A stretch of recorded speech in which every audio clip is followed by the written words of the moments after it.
I'm calling this meeting to order. This is a regular business meeting of the Redmond City Council held on Tuesday, March 4th, 2025, commencing at 7 o'clock p.m. I'll call roll, starting with Council President Kritzer. Here. Council Vice President Forsyth. Here. Councilmember Anderson. Here. Councilmember Fields. Here. Councilmember Nueva Camina. Here. Councilmember Salahuddin. Here. Councilmember Stewart. Here. The first item on the agenda is items from the audience. I have the sign-in sheet for members of the public to speak tonight. When I read your name, you will come up to the podium and have 3 minutes to address the council. Council members generally will not respond to comments or questions directly at the meeting. Members of the public are welcome to email the council anytime at mayorcouncil@redmond.gov. The views stated by members of the public do not represent the opinion of the City of Redmond. As a reminder, RCW 4217A555 prohibits any public comment during the council meeting in support or opposition of ballot propositions, measures, or candidates. All comments must pertain to the City of Redmond business as indicated on the sign-in sheet. There are 3 people signed up to speak tonight and 1 person signed up to speak remotely. So I'll call up your names. I'll say, since there's just 3 of you, I'll tell you what order you're in, and then come up and speak when it's your turn. First is Ernest Dennis LaRocque, then David Morton, then Alex Zimmerman. Ernest? Yeah, come on up. Good evening. My name is Ernest, and I'm a 12-year-old middle schooler who loves playing tennis. I'm here to ask for lights to be installed on the tennis courts at Redmond Middle School. Right now, the courts are almost useless after sunset because they don't have lights.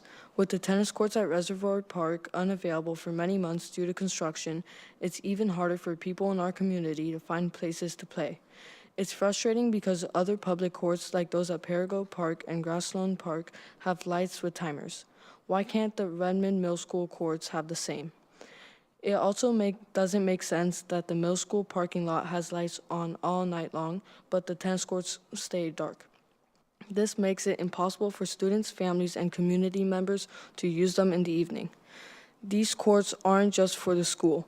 They're open to the public, and even the city has used them for summer camps.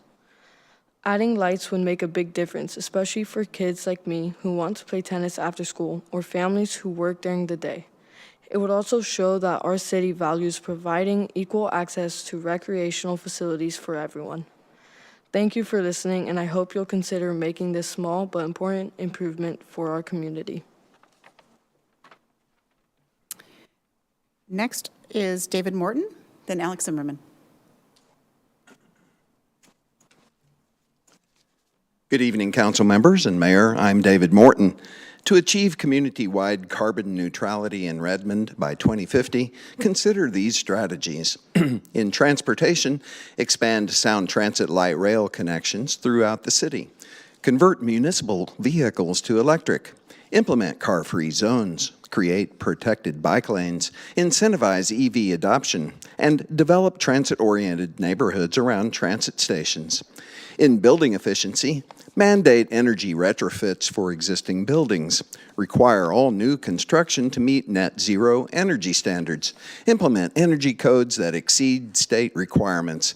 Phase out natural gas infrastructure in new developments. Incentivize residential heat pump installations. Develop district heating and cooling systems for dense areas. And require building energy performance disclosures. In energy generation, establish community solar programs for apartment residents. Partner with PSC on finding renewable energy. Install solar arrays on municipal buildings. Create microgrids for infrastructure resilience and incentivize battery storage installations. In waste reduction, implement composting requirements, ban single-use plastics citywide, create circular economy incentives for businesses, expand construction waste recycling requirements, and implement pay-as-you-throw waste collection pricing. In land use, revise zoning to increase density near transit, protect and expand urban forests and green spaces, create green infrastructure for stormwater management, and implement urban agriculture initiatives. In policy and governance, establish a city climate action office with dedicated staff. Create a carbon budget with annual reporting. Implement internal carbon pricing for municipal decisions. Develop partnerships with Microsoft and other companies, and join regional climate initiatives with neighboring cities. In community engagement, create neighborhood climate action teams, encourage schools to develop climate educational programs, establish a climate innovation fund for solutions, host regular climate summits to report progress, and implement climate justice initiatives. In addition, ask Redmond's tech industry experts to help develop climate solutions, establish green building certification programs, create climate-focused business incubators for clean tech startups, develop and enforce tree preservation ordinances, and implement water conservation measures. Please consider these strategies. Thank you. Next is Alex Zimmerman.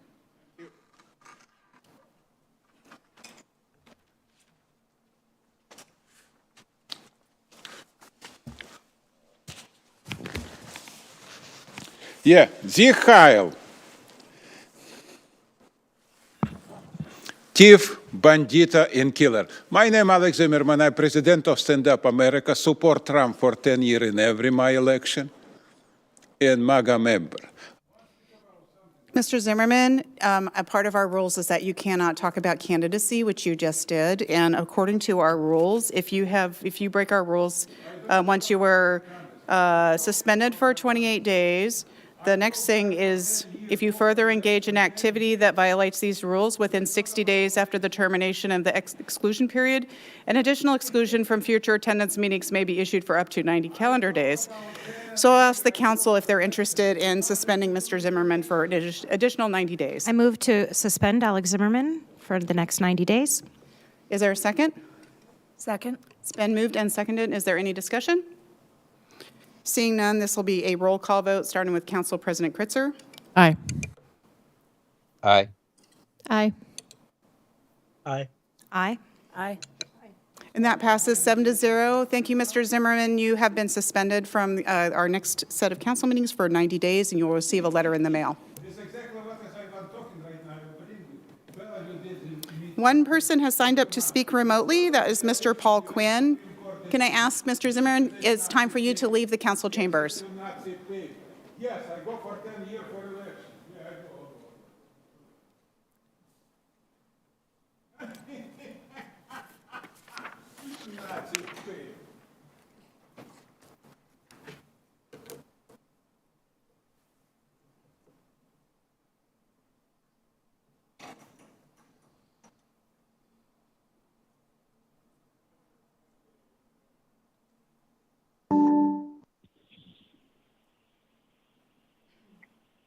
Mr. Quinn, Yes. you have 33 minutes to address the council. Thank you. Yes. Good evening, Mayor and council members. My name is Paul Quinn. I live in Sammamish. I'm speaking to you as an individual who cares about fairness and how Redmond solid waste customers are charged for disposal. Right now, we charge our residences and businesses for disposal based on the size of the container being picked up.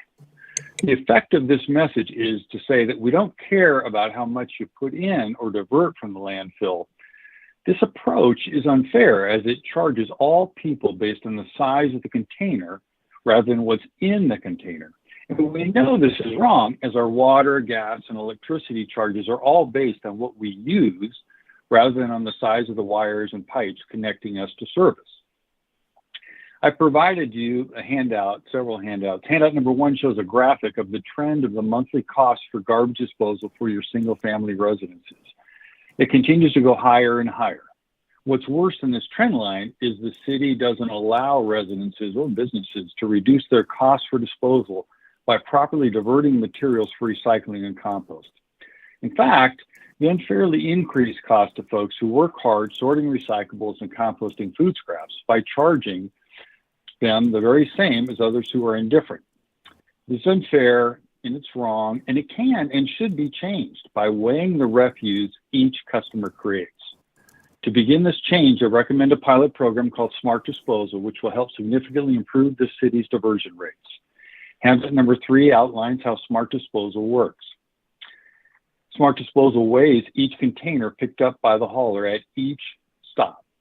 Smart Disposal then uses a system of postcards mailed to each resident, providing data specific to the resident, including a landfill diversion rate per pickup and how their use of the utility compares to others in their community. I provided handout number 4 to show an example postcard report to residents. This system helps us move from a toss and forget mindset towards making better choices.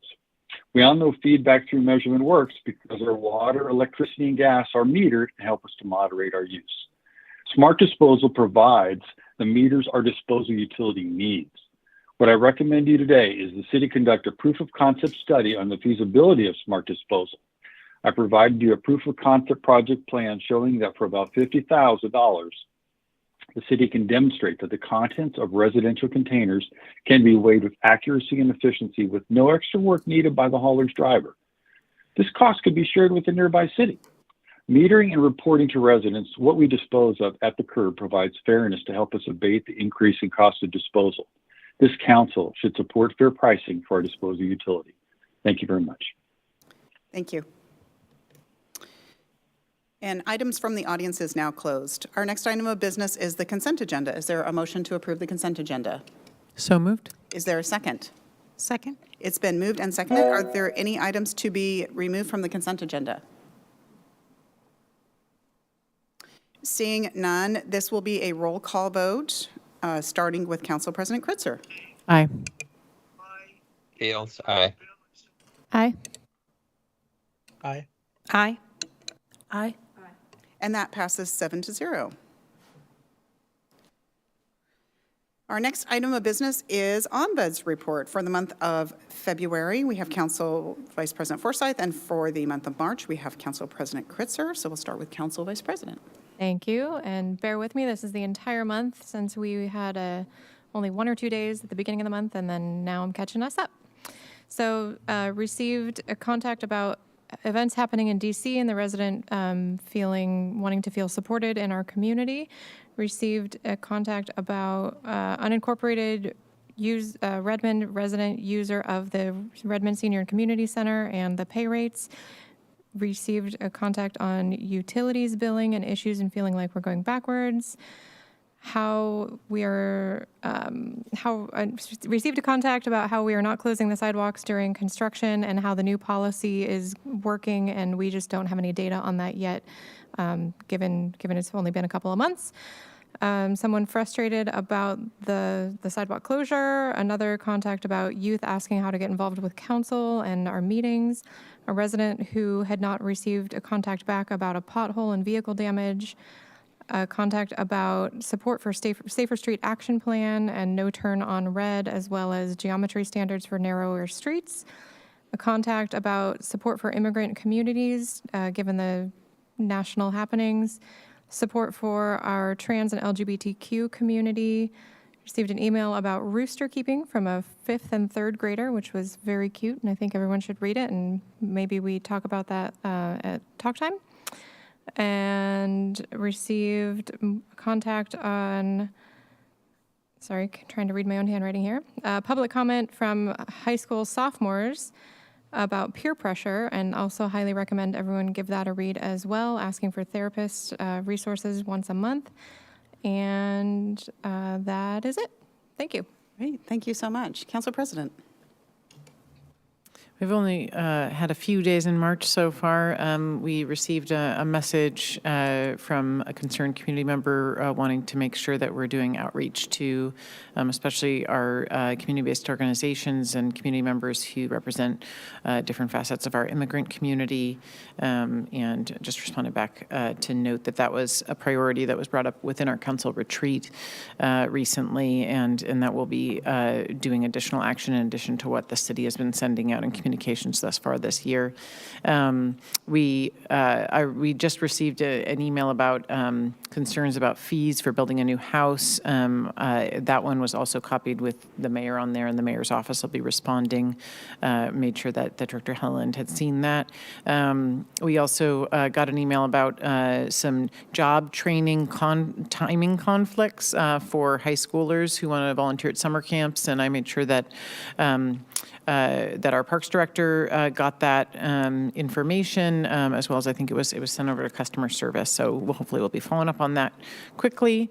Also heard some concerns about safety of a trail near one of our schools. We'll be following up on that as well. And then also had a request to do additional outreach around some legislation around rent stabilization, and we'll let that person know that we, as a group, did speak with our legislators while we were in Olympia a few weeks ago, as well as have the opportunity to testify, but definitely be following up on that as well.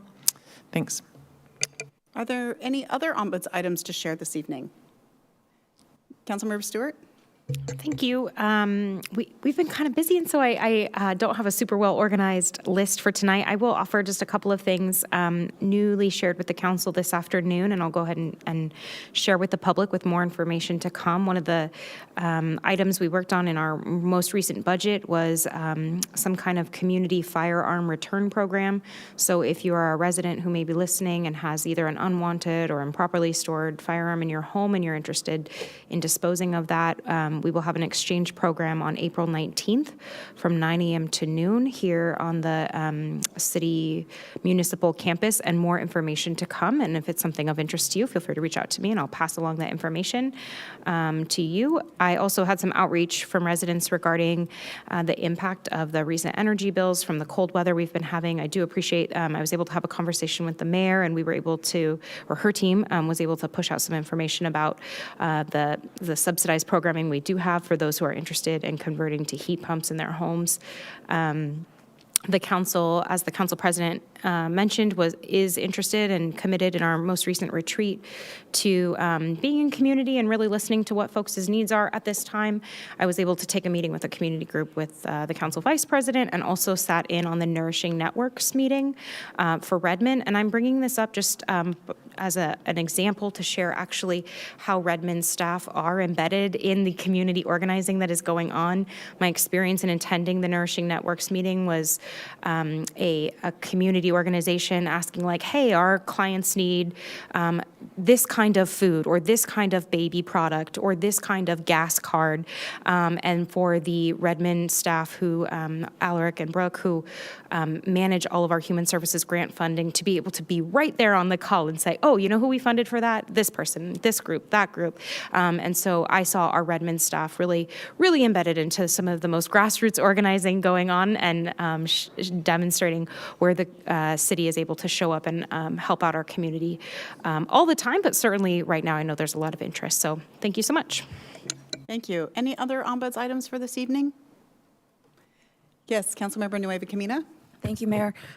This past week, I was able to attend Cascadia College's 25th anniversary, and it is a beautiful celebration. One of the things to note about Cascadia is we are currently in an era where many colleges are facing declining enrollment, and yet Cascadia has continued to grow, kind of bucking that trend through innovation, strong community ties, and a commitment to student success and access.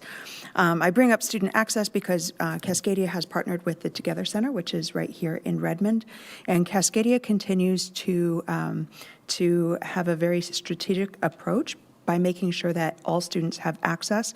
And what I mean specifically with that is by being able to serve our Running Start students, our high schoolers, then we're also able to, Cascadia is also able then to offer classes such as English, basic English classes to our residents where English is not their primary language, computer literacy classes, and even financial literacy classes. So being able to have a holistic approach serving all of our students. So it was wonderful to get to celebrate not only with Cascadia staff and faculty, but also community leaders throughout our region as well. Okay. Thank you so much. Any other ombuds items for this evening? Seeing none. Next are committee reports. Are there any committee reports? We'll start with Council President Kritzer and then Council Vice President Forsyth. Well, it's been a month since we did these last reports, so there are a lot of things. I'll run through a couple that our council did actually as a group, and then also a couple that I joined myself.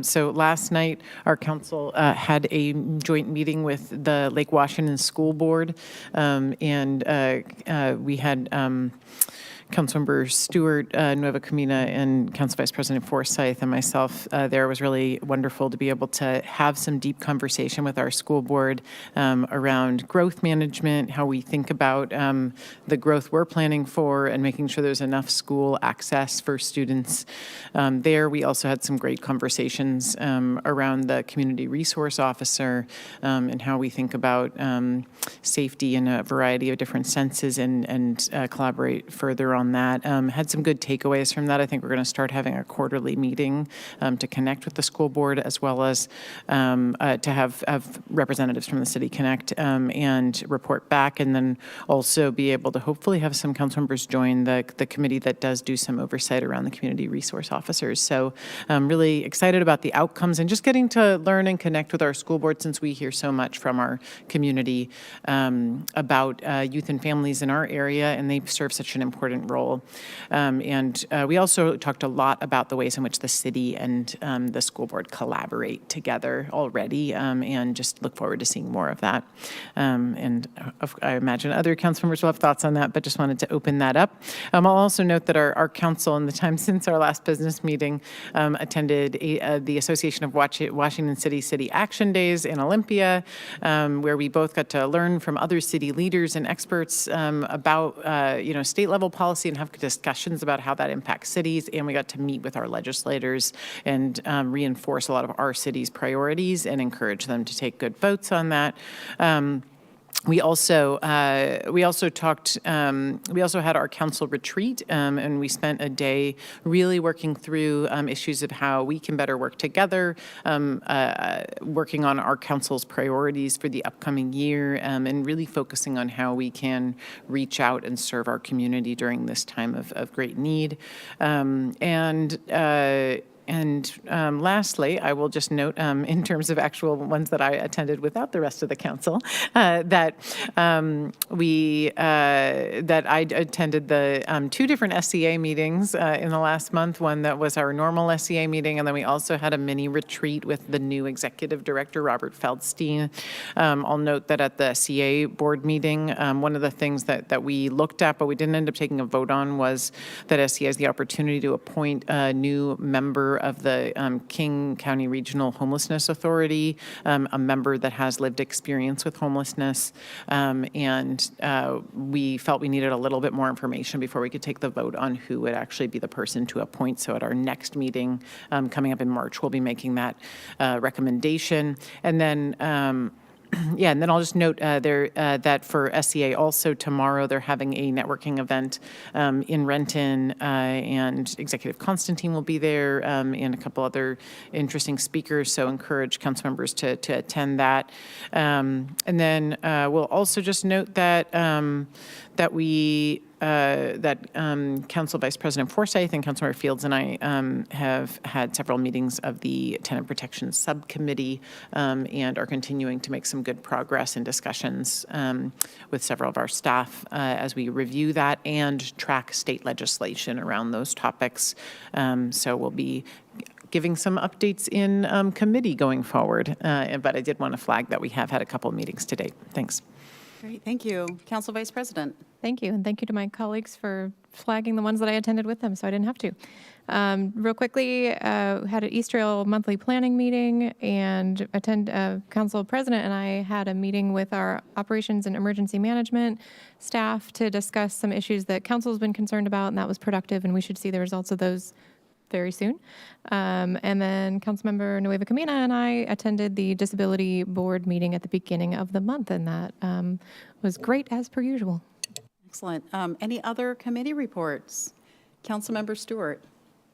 Thank you so much. Earlier tonight, we had the planning of the whole for community development, planning and public works. I think I accidentally renamed that committee. Sorry. It's a big committee. We had 11 work items, couple that might be of most interest. We worked on some items that we're sending to the consent agenda on March 18th regarding stormwater and different infrastructure projects that are coming online. We also had a touch base regarding our contracts with One Redmond. One Redmond is going to be here at our business meeting on March 18th for an update.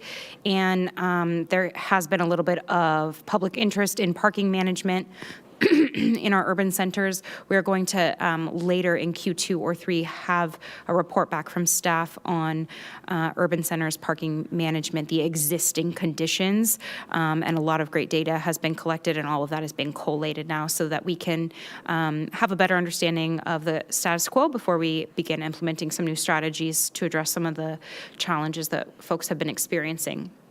I attended the Growth Management Planning Board for the Puget Sound Regional Council. We have begun to review comprehensive plans for certification. I don't remember what we did last month, but this month, on Thursday this week, we will be reviewing Bellevue, Bothell, Burien, and Port Orchard. And so those conversations have been going well so far. I also had my first meeting of the Energy and Environment Natural Resources Committee with the with the National League of Cities. Very excited to be meeting up with the rest of the committee this Sunday. I will be in DC in person with that committee. And Councilmember Forsyth and I will be remote next week because we will be in DC. So really great level setting. I think that the committee has a lot of work to do right now to be responsive to changes in the federal landscape. And then later, toward the end of the year, we will be diving more deeply into some policy work for the National Municipal Policy Manual. I also attended the One Redmond Government Affairs Committee. We continue to study the economic conditions around development this month. Thanks. Great, thank you. Any other committee reports? See any online? I have a few things to share. So to follow up with Councilmember Stewart, so on the PSRC Executive Committee, we did indeed approve 4 comp plans. So that was exciting to kick that off for this year. And then we also got an update from both state and federal lobbyists for the region, and it was good to get that information, and more to come on that. As a reminder, I do sit on the Sound Transit Board, but May 10th, hoping to see everybody there. In last week in our board meeting, we also approved the final allotment of the budget for the last 2 stations in Redmond and that segment.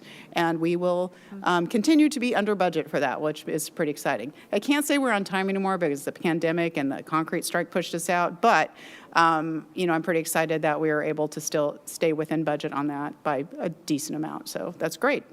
Also, I attended the Cascade Water Lines meeting last week. Councilmember Nueva Camino was out having a wonderful celebration with Cascadia College, and I was at Cascade Water Lines, which in my brain kept getting a little confused because Cascade. But we got an update that the contract with Tacoma is still progressing, and we hope to have that resolved and signed off by the end of March. So we'll see. Hopefully we'll stay on track with that. And then also to follow up, or in addition to Councilmember Stewart, I'm on the National League of Cities Community and Economic Development Committee, and also I was named to the follow-up to the Housing Accelerator group that I was in. They're calling it the America's Housing Comeback Advisory Group. So I will be attending that. I don't know. I didn't pick the name.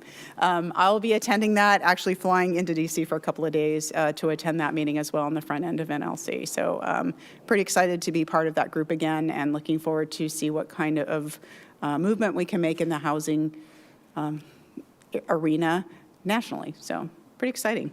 I think that is it for the committee reports, unless someone else remembered a committee, because it was about a month. I don't see any.